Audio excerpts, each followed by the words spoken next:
Good evening, everyone. We're excited about such a big crowd. First item of business, approval of the agenda that's been sent out. Make a motion, we approve the agenda. I'll second it. All right. Motion is made and seconded. All in favor, say aye. All right. Aye. The minutes were emailed out to everyone. Did everybody get a chance to look over those? Voted, have you had a chance yet? Have you all had a chance to see the minutes? No. That's I probably wish they're getting the emails Yeah. crossed over and all that good stuff, so. So you're right, that was almost verbatim for what you said, so Yeah. I didn't, Okay. nobody make changes. To me, it kind of sounded like we were obligated, but your explanation was fine if you listened to the whole thing, so. Okay. Chair accept the motion to accept the minutes. Yeah, I'll make a motion to accept the previous meeting minutes. Second. All right, motion made and seconded, all in favor? Aye. And you're gonna handle the program committee? Yeah, Okay. so as far as the cable programming committee, we didn't actually have a meeting in May, just for lack of business. However, we did have a new appointment that I'm proposing to the cable programming committee. Melanie Asriel's term expired, I think, with after the March meeting. And I spoke to Latasha Allen, and she's agreed to serve on the committee. Latasha lives in Glasgow, and she's an EPB customer. She's employed at Amneal Pharmaceuticals in order, like an order management analyst. And this term would be for 3 years, so. And that requires our approval. It requires the board, Oh, okay. approval, so I'm proposing her as a candidate. So, I have her resume here if anyone is interested. I've actually talked to her at length, so. She'd be a great representative on the cable programming committee. I would move that we approve her as a newest member of the program committee. Second. Second. And all in favor? Aye. All right.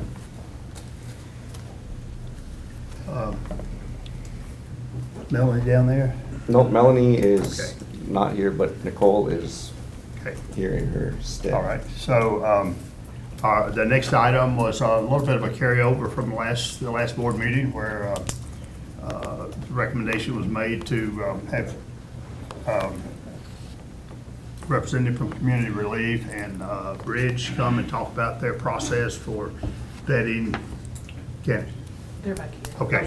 Yeah, good. and just Uh, again, to refresh everyone's memory, right now, we give $4,500 to Community Relief per month. And the proposal was, we're getting money from Bridge, Kentucky as well, that I should say they're helping our customers by giving them money. And so the proposal was, just to refresh everyone's memory, to split the 4,500, 3,000 to Community Relief and 1,500 to Bridge, Kentucky. And so at last month's meeting, it was proposed to have both Community Relief and Bridge, Kentucky just come in and tell us about their organizations. So, Stacy, you're on the agenda first, so we'll let you go first. Thank you for having us come to talk about it. I like to talk about community relief, and not sure about PowerPoint presentation, so we'll see if I mess this up. But anyway, we have been in Glasgow in Barron County since 1988. A lot of people not even aware that we're here, but we've been here that long. Several different locations, but we've been here that long.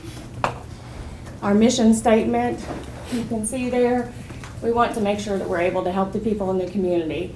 And it is not just for the underprivileged, it's for those that are in distress, and we saw that a lot during COVID. So a lot of people are unfamiliar with some of the things that we can do, but it is during that time that we're able to help different, not just the underprivileged. Our board of directors, am I standing right in your way? Sorry. oh, you're good. Our board of directors, according to our bylaws, come from a wide variety of the community. They have to come from certain sectors. They have to meet from local city and county government. They have come from the legal community, from the school systems, the ministerial association, and your very own Nicole sits on our board now. Meeting the utilities, Sherry Lee's on there from housing, and other nonprofits like John Harbert and Kathy Gibson from the Avenue Church with their benevolence program. So we have a good, strong board, a lot of support from our board, and which is important, I'm sure you all know. The types of assistance that we do, we can do rent assistance or mortgage, utility assistance, water and electricity. We do not do assistance with gas. We can do assistance with food once a month. We have a large food pantry. The motels, that's typically for transients. We can do one night every 2 years. And the medicine and transportation is kind of a case by case. Since they've moved our bus station, we don't do as much transportation. Sometimes it's just gas to a doctor's appointment when they're out of town. These are the new numbers the board just approved last week, I believe it was, for the amount of assistance that we can do. The electricity, we started doing $1,200 for EPB customers last July. So it went up, it just now went up for other utility customers, other electric companies. And just a general overview, and again, this is something that we saw during COVID. We can do assistance, and it's income versus expense for a 4-week period. So during that 4-week period, whatever your income is and whatever your expenses are.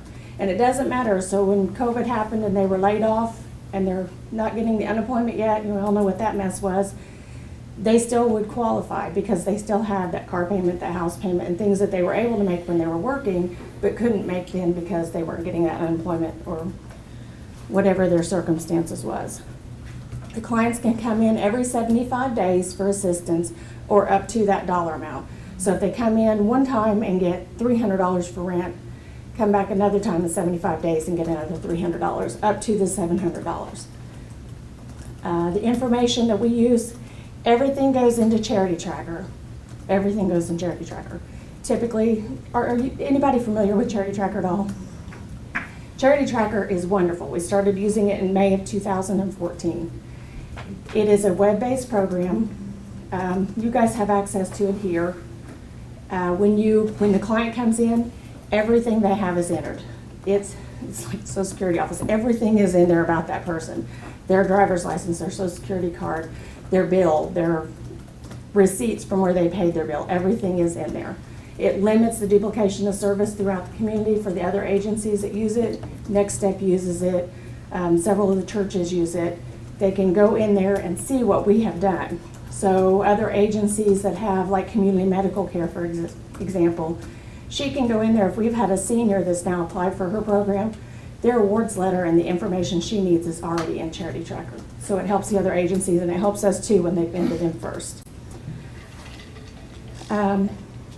When they come and request assistance, they can come within 2 days of their monthly electric bill being due. We changed that a few years ago. They had to have a disconnect notice. And we changed that because the penalty that you get when your bill is late. They're already having trouble with the bill, why would you add that to them? So the board saw that need and changed that to where they can come within 2 days. Mostly because our people that are seniors or receiving disability, they're not going to get another check. It's not going to change later in the month when their bill's due. They know they're not going to have the money. On pay-as-you-go, they have to have $20 or less on their account. Or if it's like the weekend, we adjust that out. And then the rent, they can come no earlier than the due date.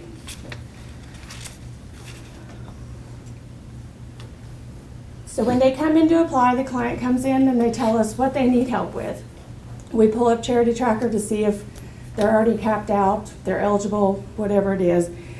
Go through the process then asking them what all they need. And it's very specific to that family because everybody around this table, just like their needs are all different and the things in your household are all different. From the income to the number of people, whatever it is. So we go through all of that and ask them anything else that they may not need that they don't want to necessarily ask for. Because believe it or not, there is people that don't want to come in and ask, or they want to come in and just ask for the minimum that they need. Not everybody wants to come in and just get it all. We give them a comeback form, and I brought one of our forms just so you can see our handy forms, but it just lists everything on here. And so that they have this reminder to take with them of everything they need to bring back and not have to make so many trips. On that they have to bring back is they have to bring back proof of income for the household for the last 4 weeks, whatever type of income it is. Child support, VA, paychecks, whatever their income is, they bring that back. They also have to bring in the paid receipts, and that's just for basic living expenses. We don't ask you to bring in grocery receipts and all that, just rent, electric, water, car insurance, car payment, the things you have to have. They have to provide their food stamp letter and then any specific paper they have. So if they ask for electricity, we would give them, and they have a monthly bill, we would give them a utility meter form. Nicole's probably cringing. I'm gonna ask her to fill it out. But they bring that back. The only thing that Community Relief will pay is the electric usage. We don't pay cable, we don't pay internet, and we don't pay fees. We do occasionally make mistakes, and we're in a hurry, and we hit that bottom line. But we're human at the office just the same. But the electric usage is what we pay. And then we have one for rent and all the others. If they were wanting pay-as-you-go, EPB or the other agencies provide us a 30-day usage that shows how much is on their account, what their daily average is, and how much they paid in the last 4 weeks. One of the things that I'd like to make sure we clarify is that I didn't talk about is not working. If they do not have income, they have to do a job search or they have to provide a doctor's note stating that they're unable to work. If they do the job search, they don't take a job, they come back in 75 days and they can't provide proof that they've had income, they are not eligible for community relief services.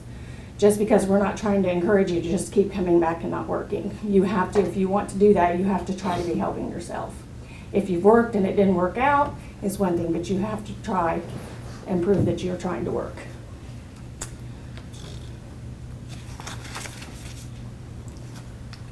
Once they brought in all the paperwork, we put all the information into Charity Tracker. Charity Tracker is really nice. It has the totals at the top. You don't even have to do the math for it. We require that they be at least within $100 of income versus expense for that 4-week period. And, you know, somewhere right in there, 100, 150 at the most, because there's all those things that you don't necessarily think about that you'd have to have. We don't ask for receipts for toilet paper, you know, all those necessities. After it's determined that they qualify, then we issue them a voucher. If it's a voucher to EPB, they bring it back, and then the service staff sends it back to us for payment. If it's rent, they take it to the landlord and they bring it back. But they do have to do that and bring it back to us, and then we send out a voucher for payment. This one, I was worried you wouldn't be able to read the numbers. And that, excuse me, but that payment comes to the EPB. Comes to correct? EPB. Okay. There's no time that a client receives payment from Community Relief Fund. Okay. Everything goes to the landlord or to the agency that we provide. So the numbers on here, I think it's kind of neat. You can really see in April of 2020, that's when the last time they had to pay their electric bills for a time, when they had that whole shutdown. And you can see the numbers dropped to where we didn't pay very much. Down to November, that's when the pay-as-you-go customers had to start paying again. So when they come in for assistance, the numbers jumped way back up. And then you go down to January 1st, February, and that's when the numbers go back up because the monthly customers had to start paying their bills again. So all the people that come in for assistance, we were able to help during that time. A lot of those numbers look very low. Those are just EPB customers. That's just what we spend for EPB. So much money was coming in with the stimulus. I mean, I don't have to tell you guys this, you know this. The stimulus, the child tax credit, the unemployment, and the extra $600 a week that people were getting, we made them show where that went. If you hadn't used that for paying your bills, you didn't qualify for assistance. I mean, some of the people were coming in with $4,000 a month and couldn't show us where it went, but wanted us to help pay their electric, and we said no. We try to be very fiscally responsible with the funds that we receive. The $83,000, I think it's a little bit more than that now. It's $85,141 as of this morning, I think, that we had spent. But without those funds, we wouldn't have been able to spend as much helping with rent and other agencies like the water company and farmers and KU, because we'd had to spread it all out, what we normally. So it has been very helpful to have these funds from EPB for sure, without a doubt. And now with the cost of everything going up, rent going up, we're still gonna need those funds to be able to help the same. You know, the rent has gone up, I forget what the percentage Sherry told me, but they go from 500 to 685. Some of them, I mean, the rents are outrageous now.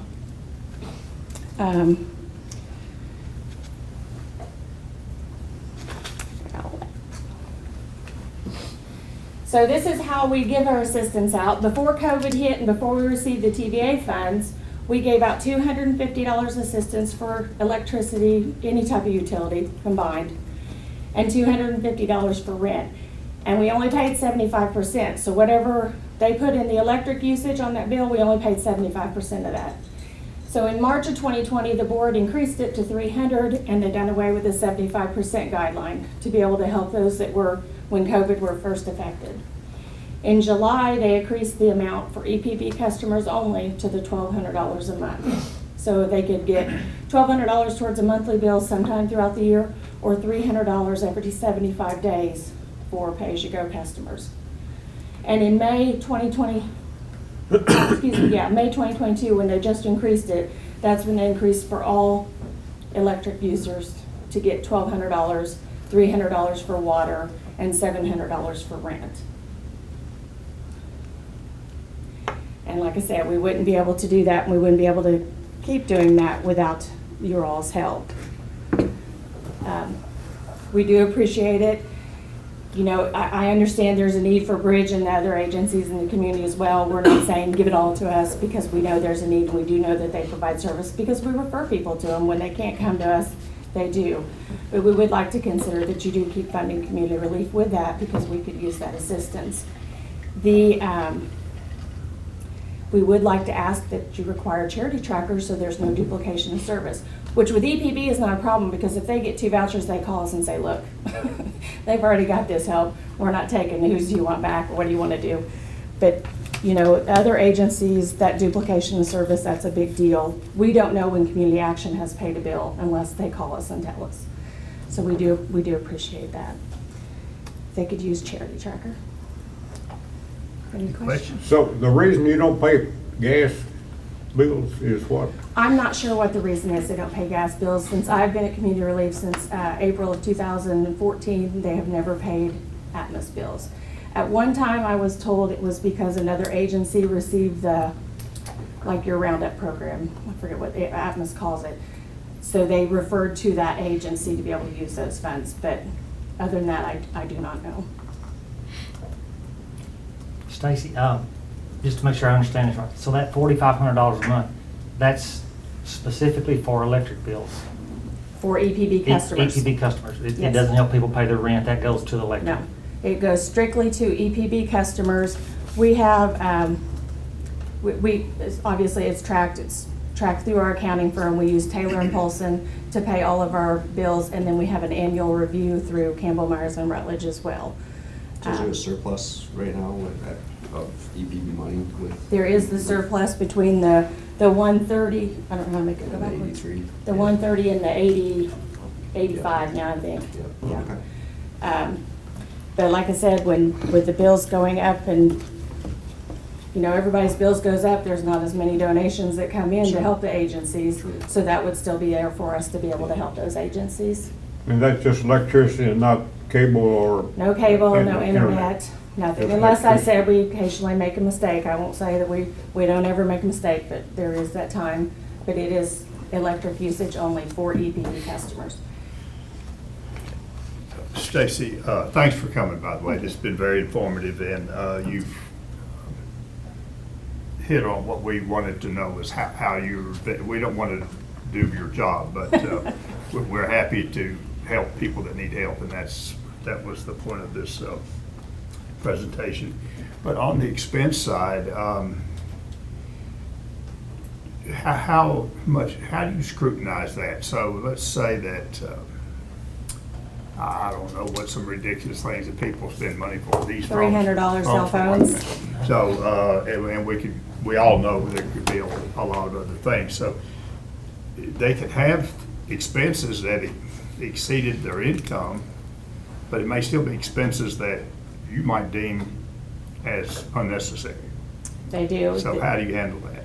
The board allows for $15 for a phone. When I started, they didn't allow anything to be paid for a phone. If you had that, the old guidelines actually showed you'd have to have that disconnected. At one time, you couldn't have a phone and a cell phone, a house phone and a cell phone. You had to have one disconnected because it wasn't needed to have both of them, they felt.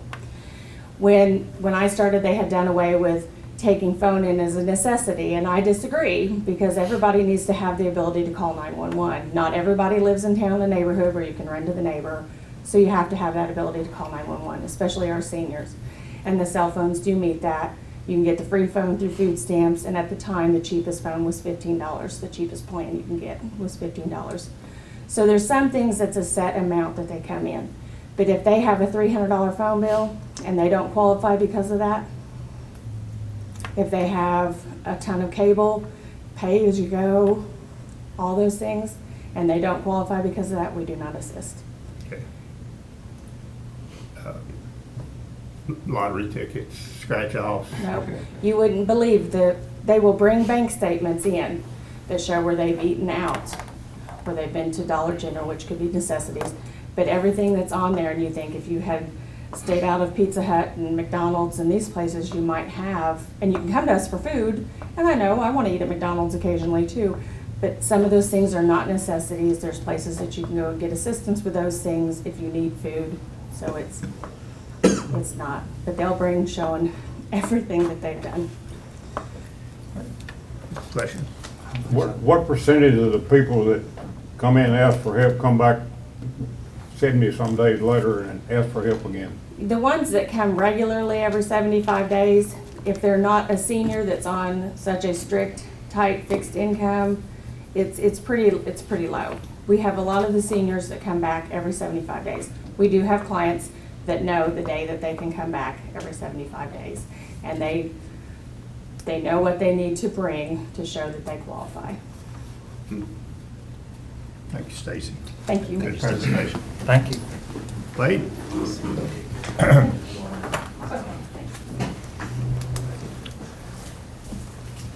Shut this off real quick. Hey everybody, I'm Wade Copas. I am relatively new to this position at Bridge, but I'm really excited and just want to take a minute to thank you all for the consideration in considering us for this assistance. We really appreciate that, and what Stacy does for community relief and all the other agencies that are in town, you know, I think are vital. So I'm very don't have anything prepared like Stacy does, so I apologize for that. Just want to say, you know, that Bridge is here in our community to help whoever with whatever they need, as long as we deem that necessary. We have a large warehouse full of clothing, which is utilized daily, that people come in and can get clothing that they may need for themselves or their children. We do keep a food pantry as well for people who you know, are in need of that. I talked to Tasha today. Tasha's our administrative assistant, and she does a fantastic job, and she works closely with Nicole every month on getting people who may have shut-off notices and that stuff, so we can provide assistance to them. Tasha told me today that since December, I think, we have helped with 60 EPB customers to keep them from getting their electricity shut off or help them turn that back on. You know, we're here just to fill the gaps on what a person in our community needs, and whether or not we can assist them, maybe we can refer them to somebody else that can. We recently partnered with the South Central Kentucky Workforce Development Board and their launch of the CARES app, which is not like charity tracker per se, but it's a place where people can go. It's a web-based database that people can go and input their information and what their needs are. Tasha then gets that information and can direct them to a specific service that may be available in town, or if we can help them, we will do so. Like I said, I don't have anything prepared, so if you've got any questions at all about Bridge, I will do my best to answer them, and if I cannot, I will absolutely get you that information as fast as I can. I guess I had a question for you. Go ahead. So you all are currently receiving $735 a month, is that right? No, they're not receiving anything from us at the current time. What that was, Glenn, is that's on average how much they're providing to EPB Okay. customers. That's the assistance without getting anything from the EPB. Yeah, I think it was mentioned last week that Salvation Army helps in this fashion too, and they're not getting any money, They're right? not getting any money. Okay. Yep, so that's, And so that 1,500, if you got that, would that be dedicated just for electric plant board customers, or would that just however y'all see fit? Well, however you guys would want your money to be spent as far as it's donated to us, we can accommodate that. So generally, I recently just started a job at the Boys and Girls Club. I'm also the director there. So when we have people who donate, sometimes they want their money to go to a specific program, or, you know, I want you to take this money and buy 10 bicycles for your members. So if that's something that your board would want, we would absolutely be able to accommodate that without question. yeah, so what, I think the decision predates me with the 4,500, but the idea with it is that we didn't want to go through the vetting process here at the plant board. And so that's where we worked with Community Relief and gave them 4,500 and let them do the vetting. What we discovered then is also that Bridge Kentucky was helping our customers. And that's where the idea and proposal came from, to move some of the money that was going to Community Relief to also assist Bridge Kentucky with the same idea, is that money would be used to assist EPB customers Sure. through your vetting process. I don't think that we have no qualms with that. That's not a problem. So I think the question becomes, what is the vetting process, and is that something that we're comfortable with, is probably what your question is. Yeah, that's what we want you to Okay. maybe address, kind of hone in on. Sure can. Stacy talked about pay stubs or income from whatever source, expenses and so forth. So tell us a little bit about how you handle that when someone comes. Okay, anytime that we have someone come into the office or call the office saying that they just got a shut-off notice from the electric plant board, we direct them to our website, bridgekentucky.com. There's an online form that they have to fill out and provide their shut-off notice there to Tasha, and then Tasha will get that to get with Nicole and get that amount, and that is sent to our accountant at Lock Shield Partners. And then they pay the EPB. Generally, we don't require them to show us pay stubs or anything like that. If someone's in need and needs help, and their electricity's about to get shut off, we just try to help out. And how about I guess my question is, how often can someone come back to Bridge Kentucky for assistance like that? So if someone comes back with a shut-off notice every month, we will definitely try to assist them with some other means that they may be struggling with, and budgeting may be big for them. But we just try to address every situation as if it's a new one, because we don't know everyone's circumstances, and it's tough sometimes for families to get to A to Z, month to month. So we just try to take every situation as if it's a new one. Okay. Thank you. You're very welcome. Appreciate you Thank you, coming. guys. Thank you.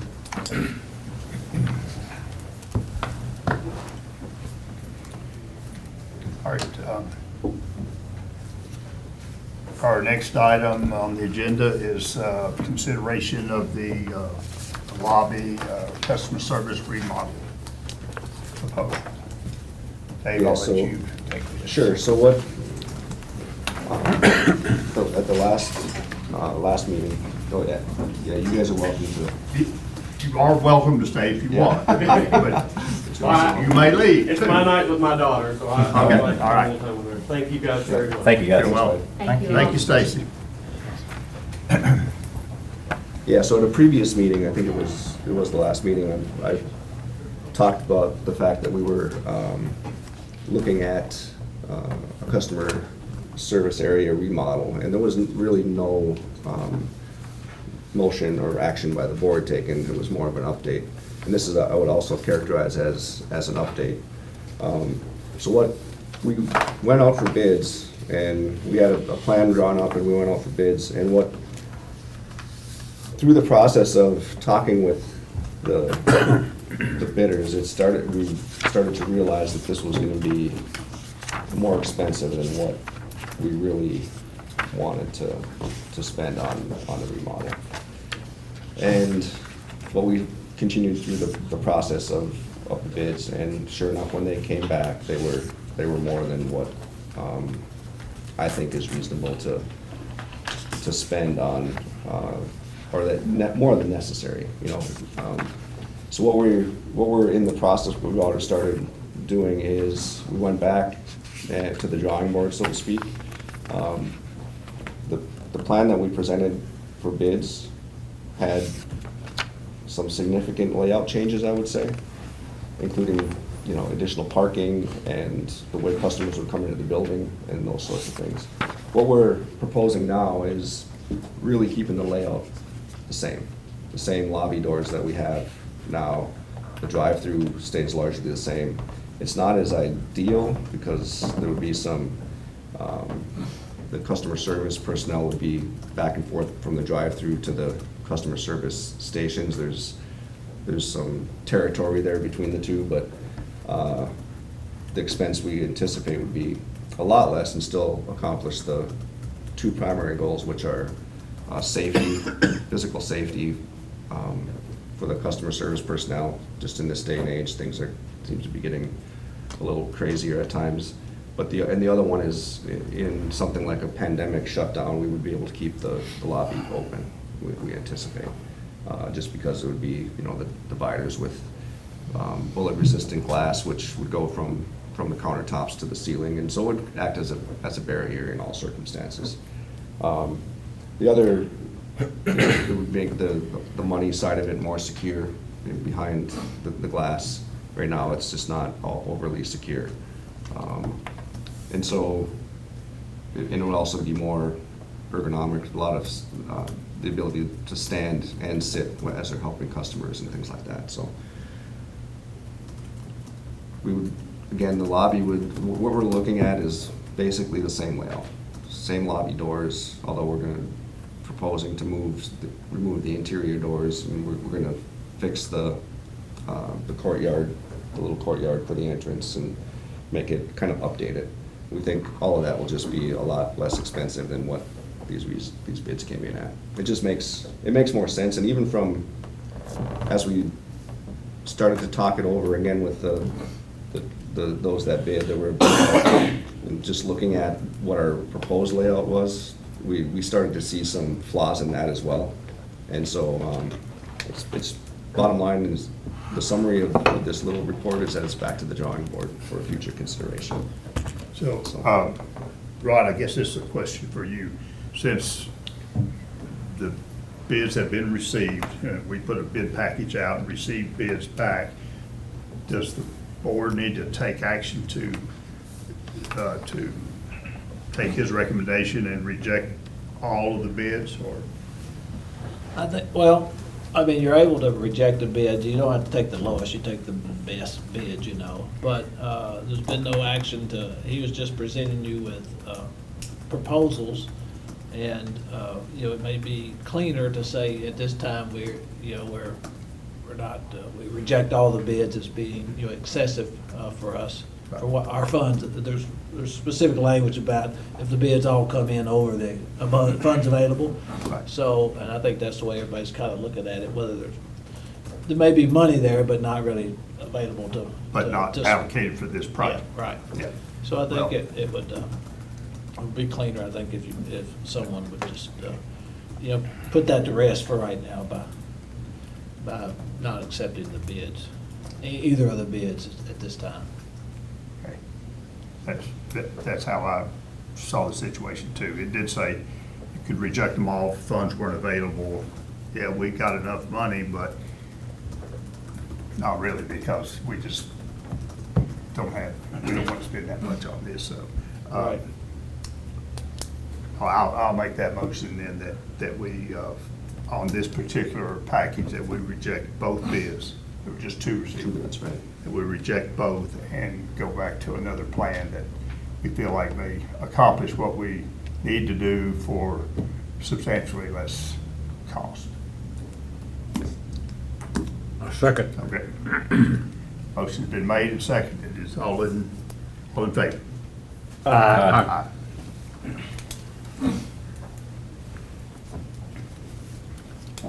Okay. Now the superintendent's reports. Yeah, so the first superintendent report is the June fuel cost adjustment. And for the benefit of the new board members, our electric rate it's a base, you know, the base rate, and then there's a fuel cost adjustment as well as part of the rate. And that fuel cost adjustment can change each month. And we get what the fuel cost adjustment is from TVA, and they go through a process of hedging. They have their own internal power sources, but they also hedge on the market, and as well as purchasing natural gas for their turbines and all those sorts of things. So the fuel cost adjustment for this month is actually up again, and it's, let's see, get to that number. It's up 69% for June versus the 3-year average for June. And the fuel cost adjustment is 2.715 cents per kilowatt hour for standard service customers. It's 2.633 cents per kilowatt hour for large general customers, and 2.625 cents per kilowatt hour for large manufacturing customers. Basically, it's in that 2.6, 2.7 range. So that it's 69% higher than the 3-year average. We're in a situation where the comparison years were low, artificially low, because of the pandemic, and we all remember the cheap gas prices, and there was a lot of things going on there. So now we're on the other side of that, where costs are abnormally high for fuel and being compared to abnormally low. But it's still up significantly, and it doesn't really, the forecast is that it's going to continue to start to taper off, but in July it's probably going to go up beyond that 2.7 cents to somewhere they're projecting 2.8 something. The forecast right now that TVA is giving us is that it's going to start to taper off, but that's very much subject to what happens in the fuel market, the energy market. As the issue could be, as costs stay elevated and their hedging falls off, the cheap hedging falls off, and now they're having to hedge natural gas at higher prices, you know, it's going to continue to go up. They think it's going to taper, so I hope they're right. But, so that's the fuel cost adjustment report. I don't know if you have any questions on that. We talked about in July, is that due to demand, on the demand side, that it would? I would say it's because of the projected demand for electricity with air conditioning oil primarily. But it's also them looking at what their fuel costs are. And there's a little bit of a makeup, true-up going on from February, April, and May, I believe, that they gave us notice last month that they really sort of under forecast what their fuel cost adjustment should be for those months, and they're looking at in June, July, and August making up some of that. So we're seeing it in June, we're gonna see more of it in July. At the end of the day, the fuel cost is really a pass-through. That's the idea with the fuel cost adjustment, is to try to not build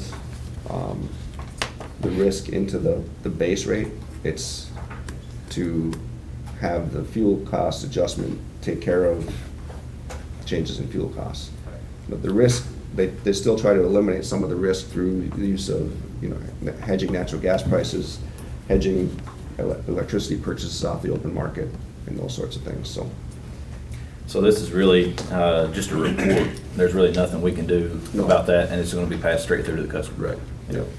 It's a report that just to share each Yeah. month what it's gonna be for the next month. Sorry for maybe a crazy question. No, Just well, kind of that's- familiarize you're myself. right. Yeah. It could go down as well. Yeah. Yeah, Yeah.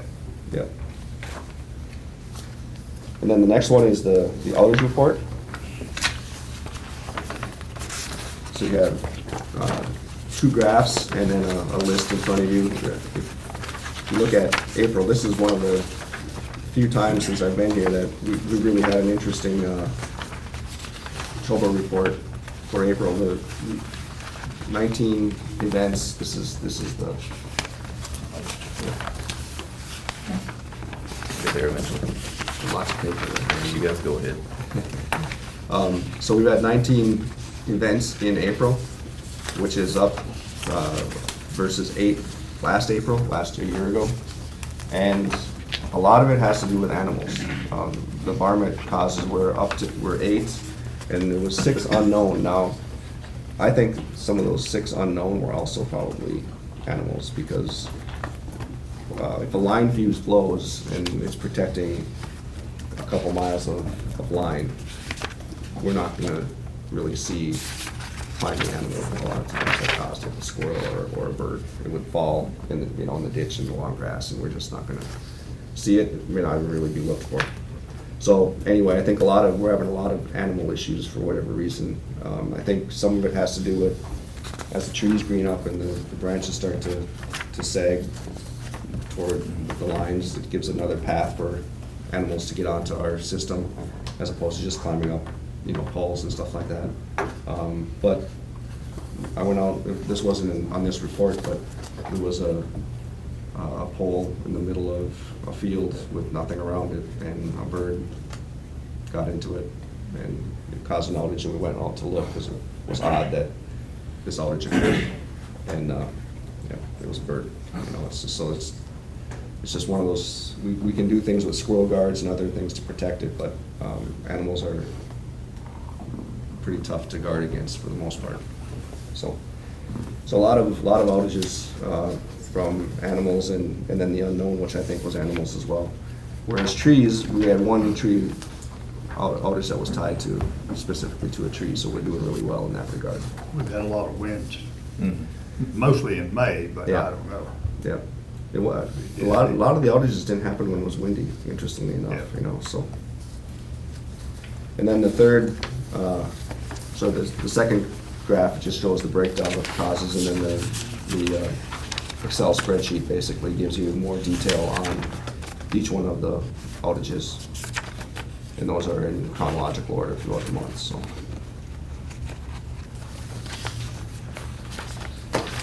That ends the superintendent's reports. I guess while I have the floor for the moment, though, I would just invite the new board members as well as, of course, the existing ones on this, but anytime you have a question or, would like to meet on something, feel free to give me a call, and either stop by here, or I can come to your office as well. So you have my contact information, but this is, throughout the month, we don't have to just talk in this forum. We can Yeah. have dialogue throughout the month on things that you might be interested in or want to understand better or stuff like that, don't be afraid to give me a call.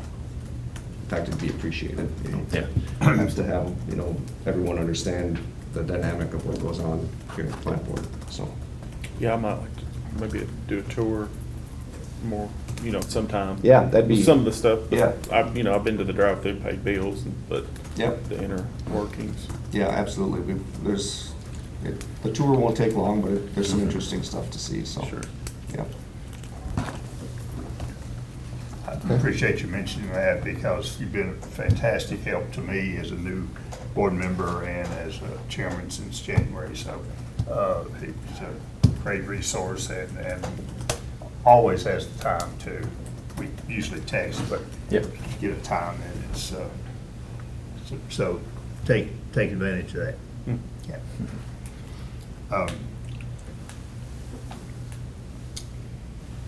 So, any questions about superintendent's reports?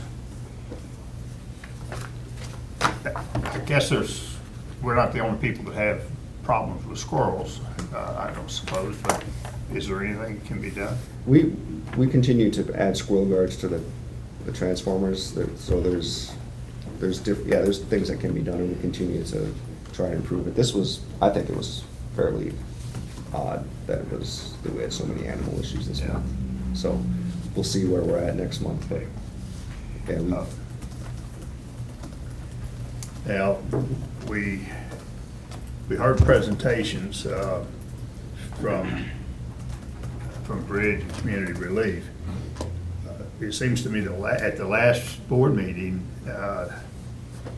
since no one made a motion to accept the proposal, we just decided to keep doing things the same. Wasn't that right, Ron? Right, nobody made the motion, so So we it stayed at just- $4,500 is what it's been approved. Yeah. It just brought up to change it. You had your presentations, I mean, nobody said anything about the presentation, so you certainly, it's part of the agenda tonight, if you want to make any changes to it, tonight or anywhere down the road. I was very impressed with Stacy's presentation, not because it was a PowerPoint, but it was very thorough, and I think they're doing an excellent job of vetting people that need the help, and I would encourage Bridge to, if it's an electricity issue, that maybe they send them to Community Relief, but It don't sound like they keep as good a record as Stacy does. it sounds like that's not the case, that's right. I served on the Community Relief Board as a city council member, and she does a great job. How long has Bridge been founded? It's newer, isn't it? I don't, Yes. Yeah, it's It's a quite lot a bit newer. I don't newer, know how yeah. much. Community Relief's been around for quite a, when I was a police officer in the 90s, it was used quite a bit. It told how long it had been in operation, I forget. Late 80s, Yeah. it's the late 80s. Nicole, do you have a good handle on when Bridge, Kentucky came into being as far as when we started to work with them? That's what I was thinking. Yeah, It's I know. pretty new. And I do think it's really good that Community Relief has upped their basis on the amount of money that they are helping customers with. Yeah. I really do. I mean, because at the board meeting last night, I mean, they upped all the utilities to $1,200 annually, and then rent $700 annually. Of course, that doesn't have anything to do with our money, but just the fact that the EPB customers, per customer, can get up to $1,200 annually. Especially, you know, with summer bills coming up. I mean, Yeah. some of those bills are gonna be huge. Yeah. Yeah.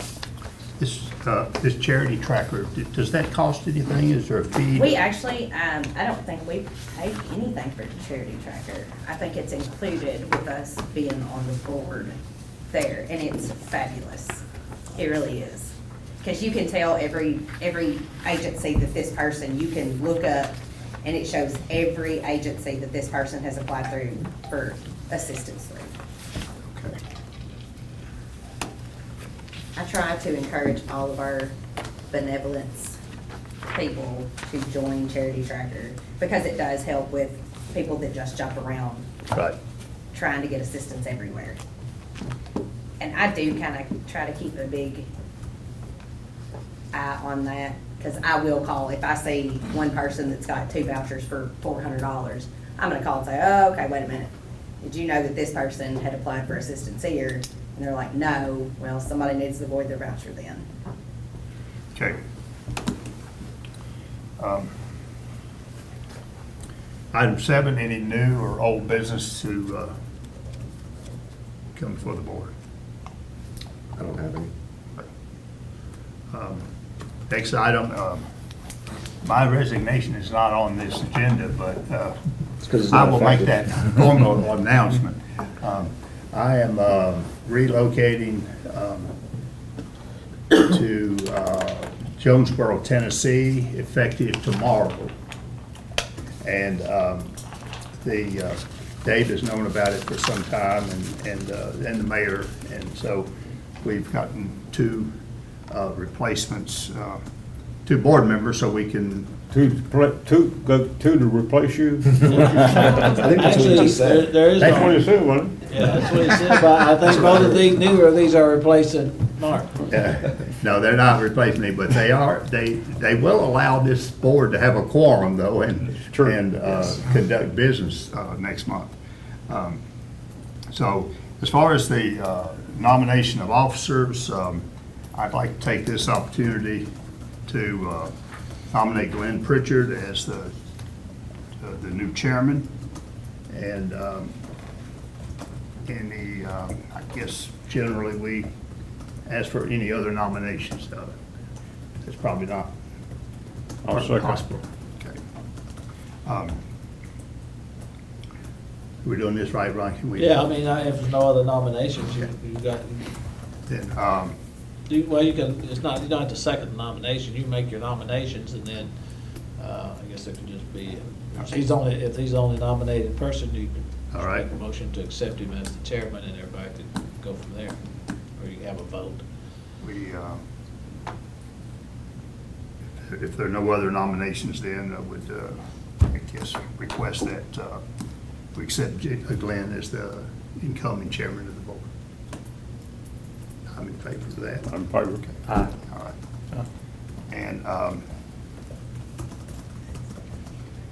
And then Glenn has been serving as secretary treasurer, which is really time-consuming job.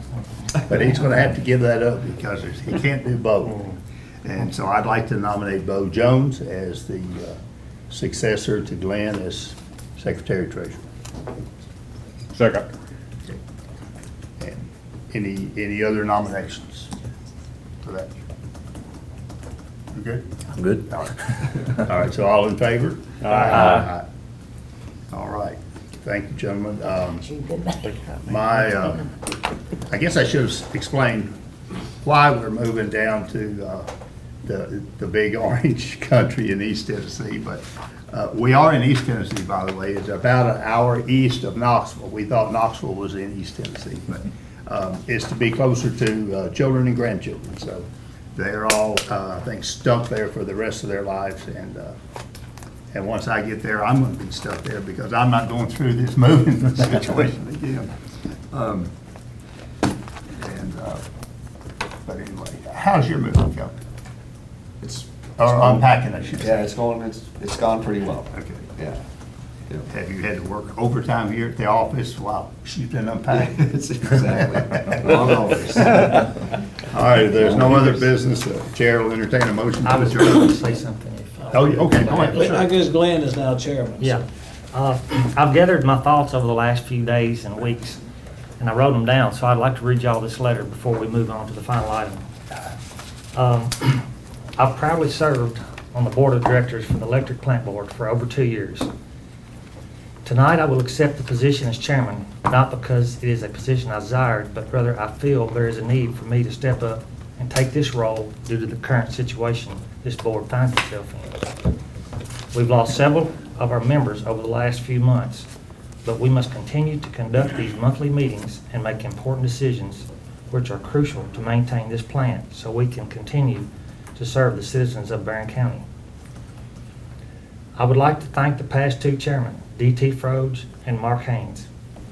And it is my opinion that the electric plant board and the customers we serve were very lucky to have these two men serve in this position, even though Mark's time was very short. And I do pledge to take this position as chairman very seriously and do my very best. And in conclusion, I'm looking forward to continue working with Dave, Melanie, Amy, Melissa, Josh, Ron, and the rest of the EPB team, plus my fellow board member, Marlon Witcher, and our new board members, Bo Jones and Troy Stevens, and any new member that may be joining us in the near future. So thank you for trusting me with this position. And is there any questions or comments for me at this time? I just will clarify who, Bo was appointed, just so all the other members know, Bo was appointed to take DT's spot? Yes, correct. DT's spot, so. And Troy is fulfilling Libby's Libby's expired spot. term. So Libby's was off because she was running for council, so that's automatic disqualification from the board. So he's taken her spot, which I believe she's the next rotation off. Yeah, it'd be on. Filling her other spot. January. He's filling her Yeah. her spot right now. And that would be, her last meeting would have been it's always the January meeting, I think, right? So. We don't anticipate you're only gonna be on. Doesn't mean you can't be back appointed, but Right, it's just, yeah, you yeah. know, for the term you're on for 4 years, and Bo's, really It's a- got a it's few a months 3 under your year. belt already, because you're taking DT's spot. Yeah. And then we'll have to take Mark's spot, when Mark leaves. Yep. And I don't know if Mark's trying to figure out who's the last one, whether between you two guys, I guess it would be Mark. Mark. As far as who had the most left. Mark to took retire. Tag's spot, right? Yeah. Mark took Tag, so. I've only- You're the I furthest think- away. I think 25. So 10 currently, months. moving beyond today, we have 4 members on the board. Correct, correct. Right. Okay. That's the thing. Yep. Missing one, which would be to replace Mark. Okay. And so in order to have a full table, we're gonna, 3. we need 3 additional? Three's, well, no. No, we just quorum need is one. 3. Oh, we just need 3. In Okay, order okay. to have a meeting, you Oh, need okay. 3. It's Yeah, only it's a five, first. only 5 members, but you gotta have 3. And you Gotta have To three. conduct business. Okay. Conduct business, and you We conduct. had the one absolute vacant. minimum that we could have had. Absolutely. The Yes. last several months. And is the vacant, is that our job or No, Dave? it's the city That's your council. city council. Oh, they, okay. Okay. And you vote, everybody's vote, the chairman, everybody's got one vote, so it counts the same. Mhm. So the chairman doesn't have 2 votes or anything like that. He's not a tiebreaker, sometimes like you see the mayor, I think, sometimes that's the tiebreak. Everybody's got to vote, you vote by majority. So if there's 3 here, 2-1 wins. And what if we show up and there's 4? If there's a member not able to be here? You gotta have a majority, so I guess if it's a tie, nobody wins. Okay. It's That would just carry on to the pass. next month Just or carry- you whatever. break And we it. actually Motion do does have not a, pass. Okay, Yeah. yeah. Oh, we actually do have a rules of procedure document for board members that has language regarding how you make motions and all that. Melissa's going to email that to you too, so you can look over it when it happens. Yeah. Yeah. All right. Is that everything? If you wanna read anything, go to KRS 96 point something. We It's can give you lots of it's the stuff. Little TVA Act, is what Yeah. you're referring to in the way of the statutory authority. 96.740. That's just We Kentucky did Revised use Statutes. Robert's Very rules, good though. information Yeah. there. We don't actually follow that, Robert. Oh, we don't? We have our more simplified. Oh, okay. Five to It nine. looked very Guidelines. simple. Yeah, it is. Are able to, Okay. because we're municipally, Y'all adjourn? utility. Not yet. is part of Office the- rules. Too complicated. Item 9, Mike? What? Well, we tried to adjourn, we almost got that Yeah, we're gonna let Lynn do Hey, it. our new chairman is in charge. At this time, I'll entertain a motion to adjourn. So moved. Motion by Witcher and a second by Haynes. All those in favor signify by saying aye. Aye. Anyone opposed, say no. Motion passes, so the meeting is adjourned.